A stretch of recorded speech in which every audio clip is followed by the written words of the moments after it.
आइए देखते हैं संगीत रत्नाकर। संगीत रत्नाकर शॉर्ट में इस ग्रंथ को सप्ताध्यायी ग्रंथ भी कहा जाता है। इसके जो लेखक हैं वो पंडित शारंग देव जी हैं।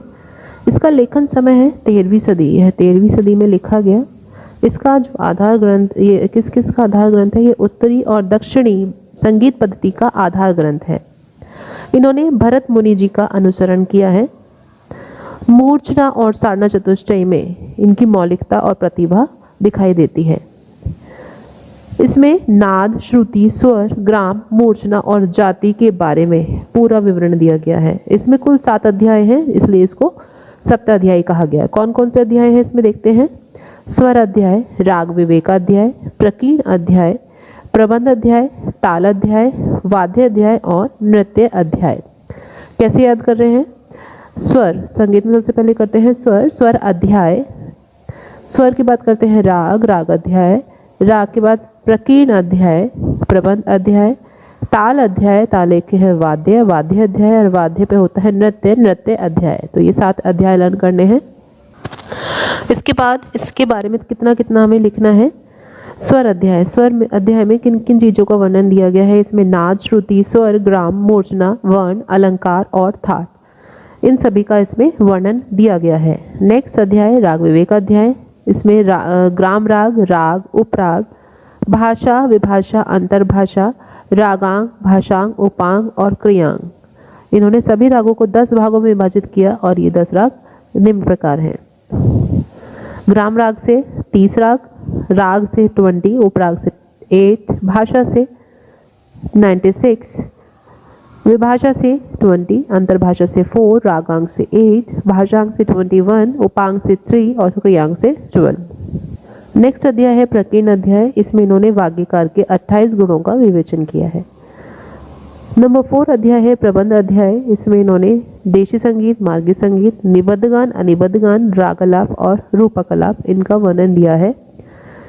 ताल अध्याय में इन्होंने मार्गी और देशी तालों का वर्णन दिया है। मार्गी तालें इन्होंने 5 बताई हैं और देशी 120 तालें बताई हैं। टोटल 125 तालों का इन्होंने वर्णन दिया है। वाद्य अध्याय, वाद्य अध्याय में इन्होंने तत्वाद्य, सुशिर, अवनद और घन वाद्यों का पूर्ण परिचय दिया है। नृत्य अध्याय में इन्होंने नृत्य और नाट्य संबंधी विषयों पर प्रकाश डाला है। तो शॉर्ट में आप इतना अपने टॉपिक को एक्सप्लेन कर सकते हैं। संगीत रत्नाकर के बहुविकल्पीय प्रश्न।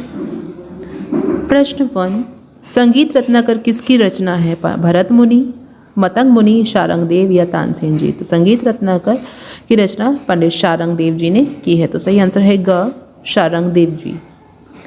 नेक्स्ट क्वेश्चन है संगीत रत्नाकर ग्रंथ किस शताब्दी में या सदी में लिखा गया?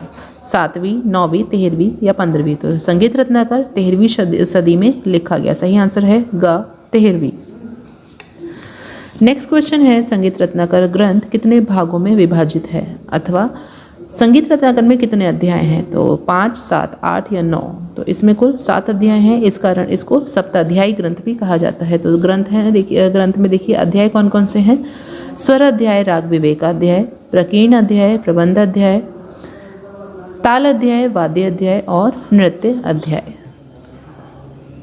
नेक्स्ट क्वेश्चन है पंडित शारंग देव जी का जन्म डैश में हुआ? 1201, 1212, 1205 या 1210? तो पंडित शारंग देव जी का जन्म 1210 में हुआ था। तो सही आंसर है घ, 1210। नेक्स्ट क्वेश्चन है संगीत रत्नाकर कौन सी भाषा में लिखा गया? संस्कृत, उर्दू, हिंदी या फारसी? तो संगीत रत्नाकर ग्रंथ संस्कृत भाषा में लिखा गया। तो सही आंसर है क, संस्कृत। नेक्स्ट क्वेश्चन है संगीत रत्नाकर ग्रंथ में कितने पृष्ठ हैं? 4000, 1000, 5000 या 2000? तो संगीत रत्नाकर ग्रंथ में कुल 1000 पृष्ठ हैं। नेक्स्ट क्वेश्चन, संगीत रत्नाकर ग्रंथ में कितने अध्याय हैं तथा इस अध्याय को क्या नाम दिया गया? इनके जो अध्याय हैं उनको क्या नाम दिया गया? 8 अध्याय है इसमें और अष्टाध्यायी कहा गया, 7 अध्याय है सप्ताध्यायी कहा गया, 5 अध्याय है पंचाध्यायी कहा गया, या इनमें से कोई नहीं। तो इसमें कुल 7 अध्याय हैं और इस कारण इसको सप्ताध्यायी ग्रंथ भी कहा गया है। नेक्स्ट क्वेश्चन है संगीत रत्नाकर के स्वर अध्याय में किसके बारे में बताया गया है? स्वर, श्रुति, जातियां हैं उपयुक्त सभी। तो इसमें नाद, श्रुति, स्वर, ग्राम, मूर्छना, जाति, इन सभी के बारे में बताया गया है। तो स्वर, श्रुति, जातियां, इन सभी के बारे में बताया गया। तो इसका आंसर है उपयुक्त सभी। नेक्स्ट क्वेश्चन है, किस संगीतकार ने सारना चतुष्टयी का प्रयोग वीणा पर 21 तार बांधकर किया? तानसेन जी ने, भरत मुनि ने, शारंगदेव ने या मतंग मुनि जी ने? तो सारना चतुष्टयी का प्रयोग वीणा पर 21 तार बांधकर पंडित शारंगदेव जी ने किया है। नेक्स्ट क्वेश्चन है, पंडित शारंगदेव जी ने नाद के कितने भेद माने हैं? 4, 5, 3 या 2? तो पंडित शारंगदेव जी ने नाद के 2 भेद माने हैं, आहत और अनाहत। तो सही आंसर है घ 2। नेक्स्ट क्वेश्चन, संगीत रत्नाकर में पंडित शारंगदेव जी ने कितनी श्रुतियां मानी हैं? 22, 21, 24 या 18? तो पंडित शारंगदेव जी ने कुल 22 श्रुतियां मानी है। तो सही आंसर है क 22। नेक्स्ट क्वेश्चन है, पंडित शारंगदेव जी ने श्रुति विभाजन किस आधार पर किया? 4, 3, 2, 4, 3, 4, 2, 4, 2, 3, 4, 4, 3, 2, 4, 3, 2, 4, 4, 3, 2 या 4, 3, 2, 4, 4, 2, 3? तो हमारा 4, 3, 2, 4, 4, 3, 2 के आधार पर इन्होंने श्रुति विभाजन किया। तो सही आंसर है ग 4, 3, 2, 4, 4, 3, 2। तो मैं इसमें चार्ट बनाकर दिखा रही हूँ। इसमें 22 तक काउंटिंग लिखी और जो 4, 3, 2, 4, 4, 3, 2 के अनुसार विभाजित किया है। तो कैसे किया है? पहले 4 तक काउंटिंग करिए, लाइन ड्रॉ कीजिए, फिर 3, 1, 2, 3, देन 2, 1, 2, फिर देन 4, 1, 2, 3, 4, 4, 1, 2, 3, 4, देन 3, 1, 2, 3 एंड देन 2, 1, 2 और इसके नीचे सारे गामा पाधा नी सामने लिख दिया है और इसको षडज ग्राम की संज्ञा दी गई है। नेक्स्ट क्वेश्चन है, षडज ग्राम में पंचम कौन सी श्रुति पर स्थापित है? तो षडज ग्राम की संज्ञा हमने दी है 4, 3, 2, 4, 4, 3, 2 जो मैंने ये चार्ट बनाया गया है। और पंचम मीन्स 5 स्वर कौन सी श्रुति पर है? तो देखिए 5 स्वर कहाँ है? 5 स्वर 17 नंबर पे है, तो ये 17वीं श्रुति पर स्थित है। तो आंसर है हमारा 17वीं श्रुति, क्योंकि पंचम मीन्स 5 स्वर पूछा गया है। नेक्स्ट क्वेश्चन है, संगीत रत्नाकर में पंडित शारंगदेव जी ने षडज मध्यम ग्राम से कितनी मूर्छनाएं मानी हैं? तो हर ग्राम से इन्होंने 7-7 मूर्छनाएं मानी हैं। तो इन्होंने केवल षडज मध्यम से पूछा है, तो 7-7 मूर्छनाएं हुई। तो 5-5, 5-7, 5-7-7 या 7-5, तो हर ग्राम से 7-7 मानी है। तो ग आंसर हमारा करेक्ट है, 7-7 मीन्स टोटल 14। नेक्स्ट क्वेश्चन है, पंडित शारंगदेव जी ने तीनों ग्राम से कितनी मूर्छनाएं मानी हैं? 21, 22, 14 या 18? तो पंडित शारंगदेव जी ने तीनों ग्रामों से कुल 21 मूर्छनाएं मानी है। तो सही आंसर है क 21। नेक्स्ट क्वेश्चन है, संगीत रत्नाकर में पंडित शारंगदेव जी ने किस ग्राम को लुप्त बताया? षडज ग्राम, गांधार ग्राम, मध्यम ग्राम या इनमें से कोई नहीं? तो गांधार ग्राम को इन्होंने लुप्त बताया। तो सही आंसर है ख गांधार। नेक्स्ट क्वेश्चन है, पंडित शारंगदेव जी के अनुसार शुद्ध और विकृत स्वर मिलाकर कुल कितने स्वर हैं? तो इन्होंने कुल कितने 7 शुद्ध और 12 विकृत स्वर माने हैं। तो ख 7 शुद्ध 12 विकृत स्वर माने हैं। तो टोटल हमारे 19 स्वर इन्होंने माने हैं। अगर कुल पूछा जाता है तो 19, अगर कुल शुद्ध और विकृत अलग अलग पूछा जाता है तो शुद्ध हमारे 7 और विकृत स्वर इन्होंने 12 माने हैं। तो सही आंसर है ख 7 शुद्ध 12 विकृत। नेक्स्ट क्वेश्चन है, पंडित जी के अनुसार कौन से थाट को शुद्ध माना गया है? बिलावल, काफी, भैरव या उपयुक्त में से कोई भी नहीं? तो इन्होंने काफी थाट को शुद्ध माना है, लेकिन आज के टाइम में बिलावल थाट को शुद्ध माना जाता है। नेक्स्ट क्वेश्चन है, संगीत रत्नाकर ग्रंथ में स्वरों की कितनी श्रुतियां तथा जातियां मानी गई हैं? 8 श्रुतियां, 12 जातियां, 12 श्रुतियां, 18 जातियां, 22 श्रुतियां, 11 जातियां और 22 श्रुतियां, 18 जातियां। तो इन्होंने संगीत रत्नाकर में कुल 22 श्रुतियां और 18 जातियां मानी हैं। तो इसका सही आंसर है घ 22 श्रुतियां, 18 जातियां। नेक्स्ट क्वेश्चन, संगीत रत्नाकर ग्रंथ के राग विवेकाध्याय में कितने रागों का वर्णन मिलता है तथा इसमें कितने भाग बताए गए हैं? 264 राग और 10 भाग, 265 राग 9 भाग, 134 राग 10 भाग या 264 राग 12 भाग? तो संगीत रत्नाकर ग्रंथ में राग विवेकाध्याय में 264 रागों का वर्णन किया गया है और इनको 10 भागों में विभाजित किया गया है। तो सही आंसर है क 264 राग और 10 भाग। नेक्स्ट क्वेश्चन है, संगीत रत्नाकर में कितने रागों का वर्णन है? 264, 265, 216 या 254? तो इसमें कुल 264 रागों का वर्णन है। तो सही आंसर है क 264। नेक्स्ट क्वेश्चन, संगीत रत्नाकर ग्रंथ के प्रकीर्ण अध्याय में वाक्यकार के कितने लक्षण या गुण बताए गए हैं? 12, 23, 28 या 23? तो कुल 28 गुणों का या लक्षणों का वर्णन किया गया है। नेक्स्ट क्वेश्चन, पंडित शारंगदेव जी के अनुसार वाक्यकार वह है जिसे स्वर व शब्द रचना का ज्ञान हो। दूसरा स्टेटमेंट है, वाक्यकार के 28 गुण बताए गए हैं। तो कौन कौन से कथन ठीक हैं देखते हैं। पंडित शारंग देव जी के अनुसार वाक्यकार वह है जिसमें स्वर और शब्द रचना दोनों का ज्ञान हो, तो ये आंसर सही है। जिसे शब्द और स्वर रचना दोनों आती हो उसको वाक्यकार कहा गया है। और वाक्यकार के कुल 28 गुण बताए गए हैं, तो दोनों आंसर सही हैं। तो कथन अ और कथन ब दोनों सही है। कथन आ भी सही है, कथन ब भी सही है, तो इस नंबर क हमारा आंसर करेक्ट है। नेक्स्ट क्वेश्चन है, संगीत रत्नाकर के प्रबंध अध्याय में संगीत को कौन कौन से भागों में बांटा गया है? देशी और मार्गी संगीत, निबद्ध और अनिबद्ध संगीत, राग अलाप और रूपक अलाप, या उपरोक्त सभी? तो उपरोक्त सभी हमारा आंसर करेक्ट है। तो प्रबंध अध्याय में निम्न भागों में देशी और मार्गी, निबद्ध, अनिबद्ध और राग अलाप रूपक अलाप में बांटा गया है। नेक्स्ट क्वेश्चन है, संगीत रत्नाकर में पंडित जी ने ताल के कितने प्रकार माने हैं? 3, 2, 4 या 5? तो संगीत रत्नाकर में पंडित जी ने ताल के 2 भाग माने हैं, 2 प्रकारों में बांटा गया है, मार्गी और देशी संगीत, देशी ताले, मार्गी ताले और देशी ताले। नेक्स्ट क्वेश्चन, संगीत रत्नाकर के ताल अध्याय में कितनी देशी ताले बताई गई हैं? 118, 120, 122 या 125? तो ताल अध्याय में कुल 120 ताले बताई गई हैं। 122 देशी ताले बताई गई हैं। संगीत रत्नाकर ग्रंथ के ताल अध्याय में ताल के किस अंग के बारे में वर्णित नहीं किया गया? मात्राएं, विभाग, ताली खाली, उपयुक्त, दोनों या सभी अंग वर्णित हैं। तो इसमें ताल अध्याय में ताल के किस अंग के बारे में नहीं बताया गया है? इसमें सभी अंगों के बारे में बताया गया है, तो सभी अंग वर्णित हैं। नेक्स्ट क्वेश्चन है, संगीत रत्नाकर के ताल अध्याय में कितनी मार्गी ताले बताई गई हैं? 5, 6, 8 या 12? तो मार्गी ताले कुल 5 बताई गई हैं। अगर आपका आता है देशी ताले, तो देशी ताले बताई गई हैं 120, और अगर मार्गी ताले पूछा जाता है तो मार्गी ताले हमारी बताई हैं ओनली 5। तो 120 और 5। अगर हमारी कुल ताले पूछी जाती हैं तो 125। अगर अलग अलग करके पूछा जाता है तो अलग अलग बताना है, अदरवाइज आपको पूरा टोटल बताना है। टोटल है हमारा 125 तालों का वर्णन है। देशी ताले 120 हैं, मार्गी ताले ओनली 5 हैं। नेक्स्ट क्वेश्चन है, पंडित शारंग देव जी ने सभी वाद्यों को कितने भागों में विभाजित किया है? 5, 2, 4 या 6? तो सभी वाद्यों को इन्होंने 4 भागों में विभाजित किया है। कौन कौन से? तत्वाद्य, सुशिर वाद्य, अवनद्ध वाद्य और घन वाद्य।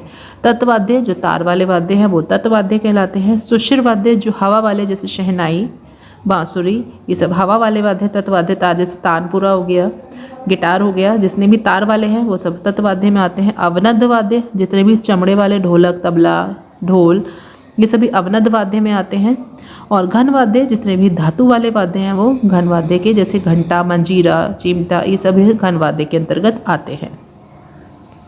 नेक्स्ट क्वेश्चन है, संगीत रत्नाकर ग्रंथ में वाद्य अध्याय में मुंह से हवा फूंकते हुए बनाए जाने वाले वाद्य किस श्रेणी में रखे गए हैं? मुंह से हवा फूंकते हुए जिसमें हवा वाले वाद्य हैं वो कहलाते हैं सुशिर वाद्य। तो इसका सही आंसर है सुशिर वाद्य, जैसे कि मैंने पहले क्वेश्चन में बताया है। सुशिर वाद्य हवा वाले वाद्य होते हैं, जैसे शहनाई, तो हवा वाले जो हवा फूंकते हुए बजाए जाते हैं उनको सुशिर वाद्य कहा जाता है।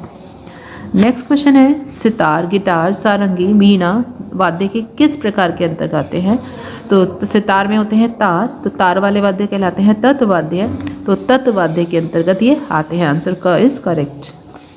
नेक्स्ट क्वेश्चन, बांसुरी, शहनाई, शंख, ये हवा वाले वाद्य हैं, किस वाद्य के अंतर्गत आते हैं? तो ये सुशिर वाद्य के अंतर्गत आते हैं, तो सही आंसर है ग, सुशिर वाद्य।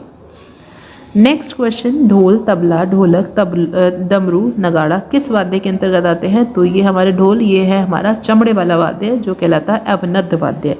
तो ये सभी अवनद्ध वाद्य के अंतर्गत आते हैं, तो सही आंसर है ख, अवनद्ध वाद्य। नेक्स्ट क्वेश्चन है, घंटी, मंजीरा, झांझ, खड़ताल, नल तरंग, पलेट तरंग किस वाद्य के अंतर्गत आते हैं? तो घंटी, मंजीरा हमारे होते हैं धातु से बने हुए, तो धातु वाले कहलाते हैं हमारे घन वाद्य, तो सही आंसर है हमारा घन वाद्य। नेक्स्ट क्वेश्चन है, निम्न में से कौन सा संगीत रत्नाकर ग्रंथ का अध्याय नहीं है? प्रकीर्ण अध्याय, स्वर अध्याय, ताल अध्याय और राग अध्याय। तो प्रकीर्ण अध्याय, स्वर अध्याय, ताल अध्याय ये संगीत रत्नाकर ग्रंथ के अध्याय हैं, बट राग अध्याय इसका अध्याय नहीं है। तो इसका जो सही आंसर है वो है घ, राग अध्याय।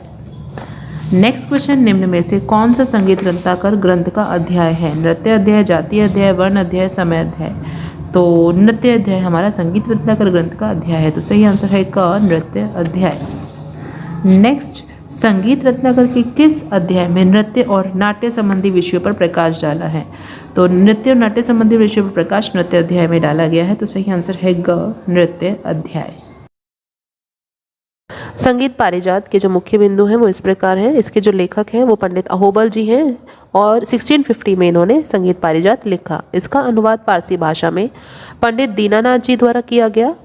इसमें कुल 8 अध्याय हैं। जैसे संगीत रत्नाकर में मैंने बताया 7 अध्याय हैं, इसमें कुल 8 अध्याय हैं। पहला अध्याय है स्वर अध्याय, ग्राम अध्याय, मूर्छना अध्याय, स्वर विस्तार अध्याय, वर्ण अध्याय, जाति अध्याय, समय अध्याय और राग अध्याय। इनको अलग अलग अध्यायों को करना है। संगीत रत्नाकर और संगीत पारिजात के अध्याय थोड़े से मिक्स हो जाते हैं, तो इनको अलग से लर्न करके रखना है। इसमें कुल 500 श्लोक हैं। 8 अध्याय को हमें एक्सप्लेन करते हैं। स्वर अध्याय, इसमें सामा को इन्होंने ब्राह्मण माना है, रेधा को क्षत्रिय और गानी को इन्होंने वैश्य माना है। नेक्स्ट अध्याय ग्राम अध्याय, इन्होंने षडज ग्राम, मध्यम ग्राम और गंधार ग्राम इन तीनों की विवेचना दी है और षडज ग्राम को इन्होंने उत्तम ग्राम माना है। नेक्स्ट ग्राम है मूर्छना अध्याय। नेक्स्ट अध्याय है मूर्छना अध्याय, ग्राम के स्वरों का आरोह अवरोह करना। मूर्छना अध्याय में इन्होंने मूर्छना बताया है। मूर्छना ग्राम पर आश्रित होती है। मूर्छना के बारे में इन्होंने बताया है ग्राम के स्वरों को आरोह अवरोह करना मूर्छना है। मूर्छना ग्राम पर आश्रित होती है। षडज और मध्यम ग्राम की इन्होंने कुल 7 मूर्छनाएं बताई हैं और केवल षडज ग्राम की मूर्छनाओं का इन्होंने वर्णन किया है। नेक्स्ट अध्याय है स्वर विस्तार अध्याय। स्वरों के इन्होंने 2 भेद माने हैं, शुद्ध और विकृत। 7 स्वरों के संयोग से इन्होंने 4-2-0 स्वर समूह की रचना की है। वर्ण अध्याय स्थायी, आरोही, अवरोही और संचारी वर्ण, इनके बारे में इन्होंने बताया है। और अलंकारों के प्रकार इन्होंने बताए हैं मृदु, नंद, सोम, बिंदु, ग्रीव, वेणी आदि। और इन्होंने कुल 56 अलंकार बताए हैं। नेक्स्ट अध्याय है जाति अध्याय। इसमें इन्होंने 7 शुद्ध जातियां बताई हैं जो स्वरों के नाम पर ही बताई हैं, षडजा, ऋषभी, गंधारी, मध्यम, पंचमी, धैवती और निषादी। नेक्स्ट अध्याय है समय अध्याय। इन्होंने अपने समय के रागों का गायन समय लिखते हुए कहा है, बताया है। राग रामकली, राग तोड़ी दिन के पहले प्रहर में गाया जाता है और राग भैरवी, मुखारी और ललित हर समय गाए बजाए जाते हैं। नेक्स्ट अध्याय राग अध्याय। इन्होंने इसमें 125 रागों का वर्णन किया है। इतना लिखना आपके लिए इस टॉपिक में 2 मार्क्स में इनफ है। संगीत पारिजात के बहुविकल्पीय प्रश्न। प्रश्न नंबर 1, संगीत पारिजात के लेखक का नाम बताइए। संगीत पारिजात के लेखक कौन है? शारंग देव जी, तानसेन, पंडित अहोबल या स्वामी हरिदास। तो संगीत पारिजात के जो लेखक हैं वो है पंडित अहोबल जी। तो आंसर ग हमारा करेक्ट है। नेक्स्ट क्वेश्चन है संगीत पारिजात का लेखन काल बताइए। 1689, 1650, 1750 या 1752। तो जो संगीत पारिजात लिखा गया वो 1650 में लिखा गया। तो ख इज करेक्ट। नेक्स्ट क्वेश्चन है संगीत पारिजात का फारसी अनुवाद किस विद्वान द्वारा किया गया है? शारंग देव जी द्वारा, श्री कालेंद, पंडित बातखंडे या श्री दीनानाथ जी द्वारा फारसी भाषा में अनुवाद किया गया है। नेक्स्ट क्वेश्चन है पंडित अहोबल द्वारा कृत संगीत पारिजात का हिंदी अनुवाद किसके द्वारा किया गया है? पंडित दीनानाथ, श्री कालेंद, पंडित भातखंडे या श्री हरिहर प्रसाद। तो फारसी भाषा में अनुवाद किया गया है श्री दीनानाथ जी द्वारा और हिंदी अनुवाद किसके द्वारा किया गया है? वो किया गया है श्री कालिंद द्वारा। नेक्स्ट क्वेश्चन है संगीत पारिजात का हिंदी अनुवाद कहाँ से प्रकाशित किया गया? संगीत नाटक अकादमी, संगीत कार्यालय हाथरस, प्रयाग संगीत समिति या भातखंडे संगीत विद्यालय। तो इसका जो प्रकाशित किया गया है वो संगीत कार्यालय हाथरस से प्रकाशित हिंदी भाषा में किया गया है। नेक्स्ट क्वेश्चन है पंडित अहोबल जी ने संगीत पारिजात में कुल कितने स्वर माने हैं? 22, 21, 29 या 18। तो संगीत पारिजात में कुल 29 स्वर इन्होंने माने हैं। नेक्स्ट क्वेश्चन है पंडित अहोबल जी ने संगीत पारिजात में कितने विकृत स्वर माने हैं? 22, 29, 21 या 19। तो इन्होंने कुल 7 शुद्ध स्वर माने हैं और 22 विकृत स्वर माने हैं। तो टोटल मिलाकर हुए हमारे 29। अगर पूछा जाता है कुल कितने स्वर माने हैं तो होगा हमारा 29। अगर कुल विकृत स्वर माने हैं तो 22। अगर शुद्ध स्वर पूछा जाता है तो 7 शुद्ध और 22 विकृत मिलाकर हो जाएगा कुल 29। नेक्स्ट क्वेश्चन है संगीत पारिजात में वर्णों के कितने प्रकार बताए हैं? 3, 4, 2 या 7। तो संगीत पारिजात में वर्णों के 4 प्रकार बताए गए हैं। तो ग ऑप्शन हमारा करेक्ट होगा। नेक्स्ट क्वेश्चन है पंडित अहोबल ने अपने ग्रंथ संगीत पारिजात में कितने ग्रामों का लेखन किया है? 3, 7, 4 या 2? तो इन्होंने कुल 3 ग्रामों का लेखन किया है। नेक्स्ट क्वेश्चन है पंडित अहोबल ने रागों का उत्पत्ति केंद्र किसे माना है? मेल, स्वर, अलंकार या ग्राम? तो रागों का उत्पत्ति केंद्र इन्होंने मेल को माना है। नेक्स्ट क्वेश्चन है संगीत पारिजात वर्णों से उत्पन्न कितने अलंकार माने हैं? 56, 60, 70 या 13? तो इन्होंने कुल 56 अलंकार उत्पन्न माने हैं। कैसे कैसे? स्थायी से 7, आरोही से 12, अवरोही से 12 और संचारी से 25। टोटल हमारे हुए 56। नेक्स्ट क्वेश्चन, आपको केवल ज़्यादा करने की जरूरत नहीं है, केवल आपको टोटल याद करने कितने अलंकार माने हैं? 56। नेक्स्ट क्वेश्चन है गायन की क्रिया को पंडित अहोबल ने क्या नाम दिया? अलंकार, अलाप, वर्ण या नाद? तो गायन की क्रिया को इन्होंने वर्ण कहा। नेक्स्ट क्वेश्चन है पंडित अहोबल जी ने कौन से ग्राम को उत्तम ग्राम माना है? षडज ग्राम, गांधार ग्राम, मध्यम ग्राम या पुरुष ग्राम? तो षडज ग्राम को अहोबल जी ने उत्तम ग्राम माना है। नेक्स्ट क्वेश्चन है पंडित अहोबल ने कुल कितनी जातियों का उल्लेख किया है? 7 विकृत जातियों का, 12 विकृत जातियों का, 7 शुद्ध जातियों का या 18 शुद्ध जातियों का? तो इन्होंने कुल 7 शुद्ध जातियों का उल्लेख किया है। नेक्स्ट क्वेश्चन है षडज ग्राम की एक श्रुति उतार देने पर प्राप्त ग्राम है? षडज ग्राम, मध्यम ग्राम, षडज ग्राम, गंधार ग्राम, मध्यम ग्राम, षडज ग्राम या उपरोक्त सभी? तो षडज ग्राम की एक श्रुति कम करने से या एक श्रुति उतार देने से मध्यम ग्राम प्राप्त होता है या मध्यम ग्राम बन जाता है। नेक्स्ट क्वेश्चन है संगीत पारिजात के कितने अध्याय हैं? संगीत पारिजात में कुल 8 अध्याय हैं। अगर संगीत रत्नाकर में पूछा जाए, संगीत रत्नाकर में कुल 7 अध्याय हैं और संगीत पारिजात में कुल 8 अध्याय होते हैं। नेक्स्ट क्वेश्चन है संगीत पारिजात में कितने रागों का वर्णन मिलता है? 125, 132, 120 या 137? तो कुल 125 रागों का वर्णन इसमें मिलता है। नेक्स्ट क्वेश्चन, संगीत पारिजात में कुल कितने श्लोक हैं? 475, 550, 520 या 500? तो इसमें कुल 500 श्लोक हैं। नेक्स्ट क्वेश्चन है संगीत पारिजात में 7 स्वरों के संयोग से कितने स्वर समूहों की रचना की गई है? 5220, 4220, 4840 या 4520? तो इसमें कुल 4220 स्वर समूहों की रचना की गई है। नेक्स्ट क्वेश्चन है स्वर विस्तार अध्याय किस ग्रंथ से संबंधित है? संगीत रत्नाकर, संगीत पारिजात, नाट्यशास्त्र या उपयुक्त सभी? तो स्वर विस्तार अध्याय संगीत पारिजात ग्रंथ से संबंधित है। फैयाज खां जी की जीवनी। फैयाज खां जी का जन्म 1886 में हुआ था। इनका जन्म स्थान है सिकंदरा, आगरा। इनके पिता का नाम सफदर हुसैन था। इनके जो गुरु थे वो थे इनके नाना। इनसे इन्होंने 5 से 25 वर्ष तक शिक्षा प्राप्त की। इन्होंने जो उपलब्धियां या पुरस्कार जो प्राप्त किए हैं वो हैं स्वर्ण पदक 1906 ईस्वी में इन्होंने प्राप्त किया। आफ्ताब मौसीकी जो मोस्टली आता रहता है क्वेश्चन, ये इन्होंने 1911 ईस्वी में प्राप्त किया।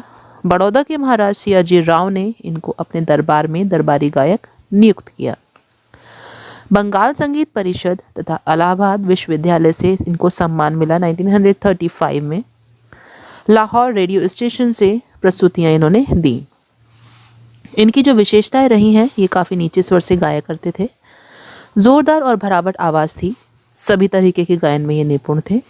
ख्याल, ध्रुपद, धमार ये अच्छी तरह गाते थे। ख्याल में भी ये नोम तोम का लाप करते थे और बीच में तू ही अनंत हरि कभी कभी गाया करते थे। इनका जो रचनात्मक नाम था वो है प्रेम प्रिया। इनके शिष्य थे दलीप चंद्र बेदी, अता हुसैन, लताफत हुसैन और शराफत हुसैन। इनकी मृत्यु 5 नवंबर 1950 में हुई। उस समय ये 64-65 की उम्र में थे। इनके प्रिय राग थे जयजयवंती, तोड़ी, ललित, दरबारी और रामकली और ये आगरा घराने से बिलोंग करते थे।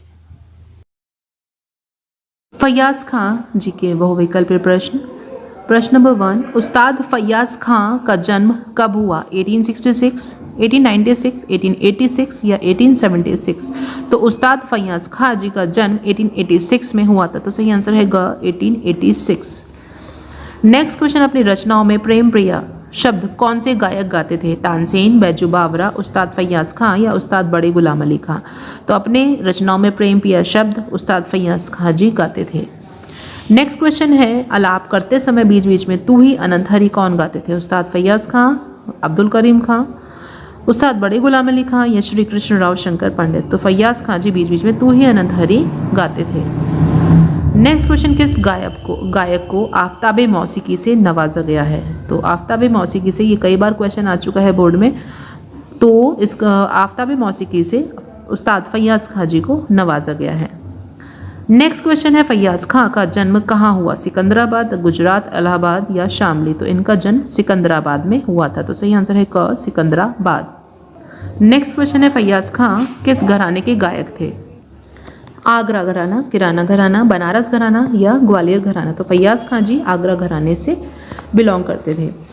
नेक्स्ट क्वेश्चन है, फैयाज खां के पिता का क्या नाम था? हुसैन खां, सफदर हुसैन, निसार खां या काले हुसैन? तो फैयाज खां जी के पिता का नाम सफदर हुसैन था। नेक्स्ट क्वेश्चन है, सन 1911 में फैयाज खां को किस उपाधि से नवाजा गया? स्वर्ण पदक से, आफ्ताबे मौसीकी से, आफ्ताबे शायरी से या रंगीले शायरी से? तो आफ्ताबे मौसीकी से फैयाज खां जी को 1911 में नवाजा गया था।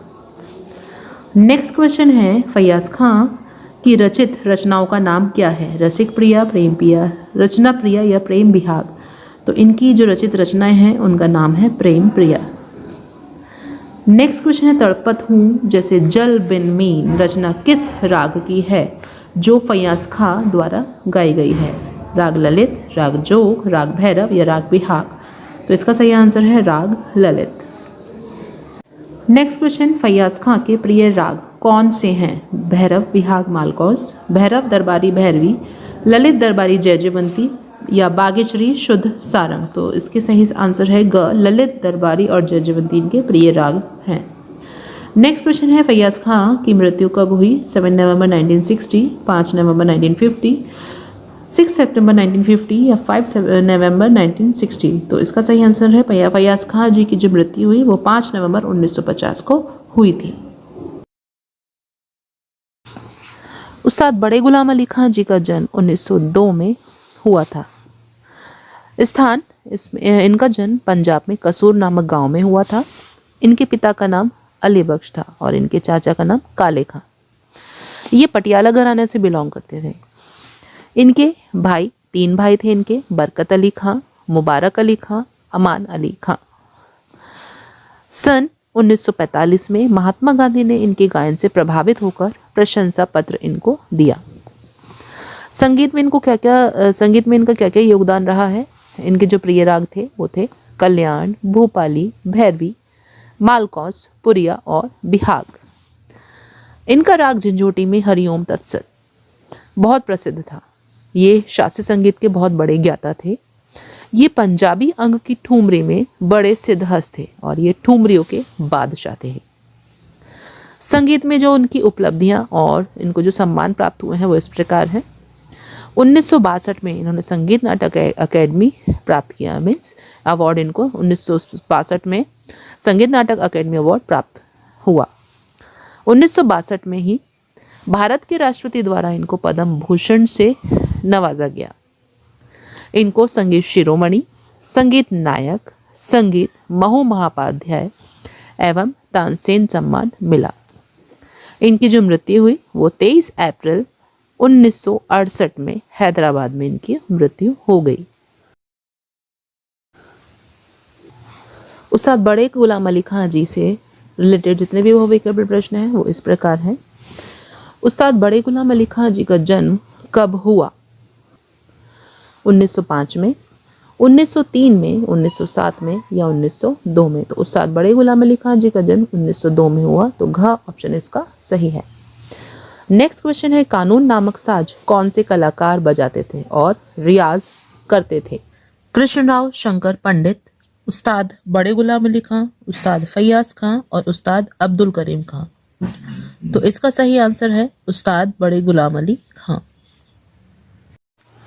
प्रश्न नंबर 3, मुगले आजम फिल्म में किस कलाकार ने गाकर वाहवाही लूटी? तानसेन, उस्ताद बड़े गुलाम अली खां, स्वामी हरिदास या उस्ताद फैयाज खां?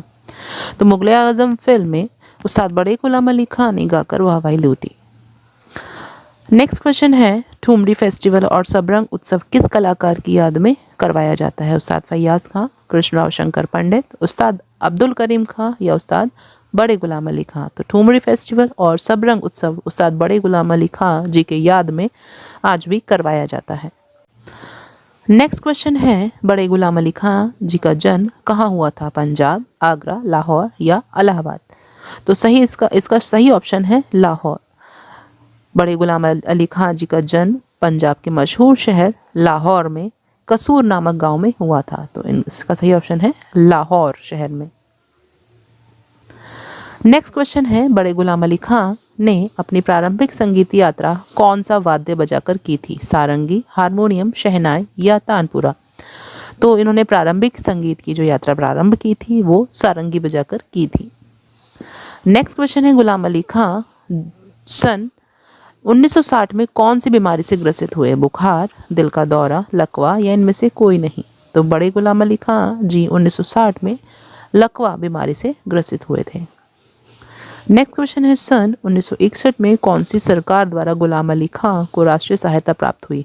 मुंबई, गुजरात, पाकिस्तान या महाराष्ट्र? तो महाराष्ट्र सरकार द्वारा इनको राष्ट्रीय सहायता प्राप्त हुई।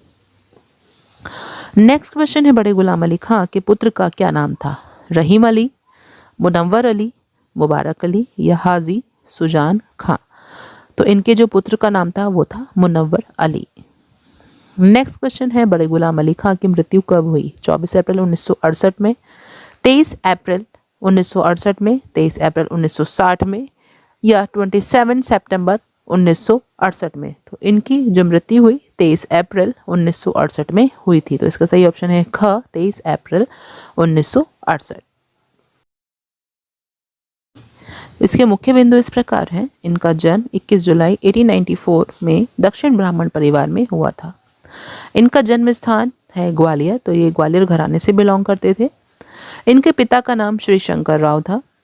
इनके जो गुरु थे वो थे पिता और हद्दू खां, नत्थू खां। इनका जो व्यक्तित्व था वो बहुत ही सरल और कोमल था।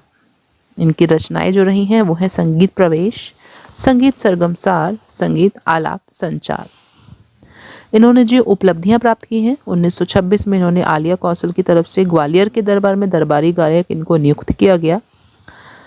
इनके जो शिष्य रहे हैं वो है इनके सुपुत्र पंडित लक्ष्मण रविशंकर, प्रोफेसर सारा चंद्रा, बाबा साहेब पूछवाले और पोत्री मीता पंडित जी। इनका जो योगदान रहा है, पिता के नाम पर इन्होंने शंकर गंधर्व विद्यालय खोला। इनकी जो गायन की विशेषता है वो इस प्रकार है। ये तीनों सप्तकों में गाते थे। राग की शुद्धता, खुली और वजनदार आवाज इनकी गायन की विशेषताएं रही हैं। इनको जो पुरस्कार प्राप्त हुए हैं वो है 1947 में इन्हें ग्वालियर के महाराज ने संगीत अलंकार की उपाधि दी। 1962 में खैरागढ़ विश्वविद्यालय में इन्होंने पीएचडी की उपाधि प्राप्त की। 1973 में भारत सरकार द्वारा इनको पद्म विभूषण प्राप्त हुआ। 1980 में इन्होंने तानसेन अवार्ड प्राप्त किया। इनकी मृत्यु 22 अगस्त 1989 में हुई थी और ये ग्वालियर घराने से बिलोंग करते थे। श्री कृष्णराव शंकर पंडित जी से रिलेटेड जितने भी बहुविकल्पीय प्रश्न हैं वो इस प्रकार हैं। कृष्णराव शंकर पंडित जी का जन्म कब हुआ? 1905, 1894, 1807 या 1902 में? तो पंडित श्री कृष्णराव शंकर पंडित जी का जन्म 1894 ईस्वी में हुआ था। नेक्स्ट क्वेश्चन है, पंडित कृष्णराव के पिता का नाम क्या था? आगम खां, पंडित कृष्ण शंकर राव, पंडित शंकर राव या लक्ष्मण राव? तो इनके पिता का नाम पंडित शंकर राव था। नेक्स्ट क्वेश्चन है, पंडित कृष्ण राव जी की प्रारंभिक संगीत शिक्षा किसके द्वारा पूर्ण की गई? प्रोफेसर नारायण पंडित द्वारा, रामचंद्र मिश्र द्वारा, पंडित सप्त ऋषि द्वारा या पंडित शंकर राव द्वारा? तो पंडित शंकर राव द्वारा इनकी प्रारंभिक संगीत शिक्षा पूर्ण की गई। नेक्स्ट क्वेश्चन है, पंडित कृष्ण राव का संबंध किस घराने से है? बनारस घराना, ग्वालियर घराना, पंजाब घराना या आगरा घराना? तो इनका संबंध ग्वालियर घराने से है। तो सही ऑप्शन है ख, ग्वालियर घराना। नेक्स्ट क्वेश्चन है, ग्वालियर के राजा सतारा ने किस गायक को शिक्षक के रूप में नियुक्त किया? उस्ताद फैयाज खां, कृष्णराव शंकर पंडित, उस्ताद अब्दुल करीम खां, उस्ताद बड़े गुलाम अली खां। तो ग्वालियर के राजा सतारा ने कृष्णराव शंकर पंडित जी को शिक्षक के रूप में नियुक्त किया। नेक्स्ट क्वेश्चन है, खैरागढ़ विश्वविद्यालय ने किस गायक को पीएचडी की उपाधि से सम्मानित किया? उस्ताद अब्दुल करीम खां, उस्ताद फैयाज खां, कृष्णराव शंकर पंडित या उस्ताद बड़े गुलाम अली खां। तो कृष्णराव शंकर पंडित जी को पीएचडी की उपाधि से खैरागढ़ विश्वविद्यालय द्वारा सम्मानित किया गया। नेक्स्ट क्वेश्चन है, पंडित कृष्णराव को राष्ट्रपति पुरस्कार कब प्राप्त हुआ? सन 1956 में, सन 1962 में, सन 1959 में या सन 1968 में? तो 1959 में कृष्णराव जी को राष्ट्रीय पुरस्कार प्राप्त हुआ। नेक्स्ट क्वेश्चन है, सन 1962 में पंडित कृष्णराव जी को कौन से विश्वविद्यालय में डॉक्टरेट की उपाधि प्राप्त हुई? प्रयाग समिति, इंदिरा कला विश्वविद्यालय, चौधरी चरण सिंह विश्वविद्यालय या खैरागढ़ विश्वविद्यालय? तो खैरागढ़ विश्वविद्यालय से इनको डॉक्टरेट की उपाधि प्राप्त हुई। नेक्स्ट क्वेश्चन, शंकर गंधर्व विद्यालय का प्रारंभिक नाम क्या था? प्रयाग संगीत विद्यालय, भातखंडे महाविद्यालय, गंधर्व महाविद्यालय या गंधर्व विश्वविद्यालय? तो गंधर्व महाविद्यालय इनका शंकर महाविद्यालय का प्रारंभिक नाम था। नेक्स्ट क्वेश्चन है, गंधर्व महाविद्यालय पंडित कृष्णराव द्वारा कब खोला गया? 1961, 1916, 1917 या 1914? तो 1914 ईस्वी में गंधर्व महाविद्यालय पंडित कृष्णराव शंकर द्वारा खोला गया। नेक्स्ट क्वेश्चन, सन 1947 में किस विद्यालय में पंडित कृष्णराव जी को सुपरवाइजर की नियुक्ति मिली? तो 1947 में किस विद्यालय द्वारा प्राप्त हुई सुपरवाइजर की नियुक्ति? माधव विद्यालय, संगीत विद्यालय, आलिया कौशल, शंकर विद्यालय या इंदिरा कला विद्यालय? तो माधव संगीत विद्यालय में इनको सुपरवाइजर की नियुक्ति प्राप्त हुई। नेक्स्ट क्वेश्चन है, पंडित कृष्णराव का देहावसान में मृत्यु कब हुई? 22 अगस्त सन 1989 में, 23 अगस्त सन 1982 में, 24 सितंबर सन 1989 में या 22 अगस्त सन 1984 में? तो पंडित कृष्णराव जी का जो देहावसान मीन्स मृत्यु जो हुई थी वो 22 अगस्त 1989 में हुई थी।